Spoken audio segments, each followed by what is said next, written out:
Нохой махны дэлгүүрийн ажилчдаас зугтсан 7 нохойны дүүх цахим хэрэглэгчдийн сэтгэлийг уйрааж байна. Хятадын жилийн мужийн Чанчун хотын хурдны замд энэ сарын 16-ны өдөр өөр үйлдвэрийн 7 нохой айсан байдалтай явж байхыг лууг их иргэн гар утсаараа бичлэг хийж цахим орчинд түгээжээ. Бичлэгт Golden Retriever, Labrador, Belgian Hound гэх үйлдвэрийн нохойнууд бэрцэн Герман овчорк нохойг хамгаалж дундаа хийж удаанаар тойрог үүсгэн алхаж байсан бол хамгийн урд алхах Corgi нохой ард нь хинч үлдээгүй эсгийг байн шалгаж яваа нь харагдана. Бичлэг хийсэн иргэн луу хэвлэлд өгсөн ярилцлагадаа ноход нэгэн зэрэг хөдөлж багаараа ажиллаж байсан тул тэнмэл ноходтой адилгүй байсан. Тэд яг л зовлонд нэрвэгдсэн бяцхан ах дүүсний бүлгэм шиг санагдсан гэжээ. Иргэн луу тэр доороо нохотод туслахыг оролцсон ч ноход тоогоогүй байна. Иймд орон нутгийн удирдлагуудад арга хэмжээ авахыг шаардаж захим орчинд уриалж хэлжээ. Ийхүү захим орчинд энэ бичлэг гэрчээ авахын зэрэгцээ эзэн нь сайн дурынхантай хамтарч алуу болсон нохтоо дрооноор хайсаар олж авчээ. Эдгээр ноход нэгэн тосгоны 3 эзэдийн нохой байсан нь тогтоогдсон байна. Нохтод алга болсныг мэдсэн дайрууд эзэд нь Bitter Coffee гэх нэртэй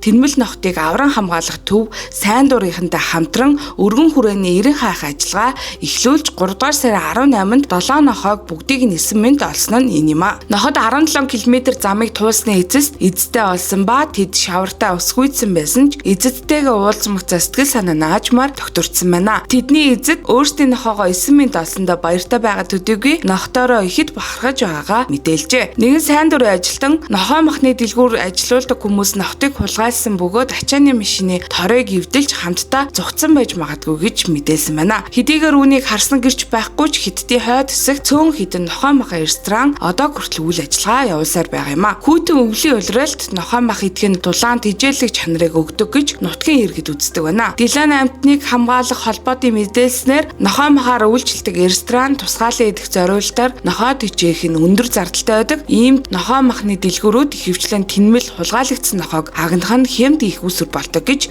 мэдээлжээ. Түүнчлэн Чанчун, Харбин, Далиан зэрэг хотуудад гэрийн тижээвэр нохой хулгайлагдсан олон тохиолдол бүртгэгдсэн байна.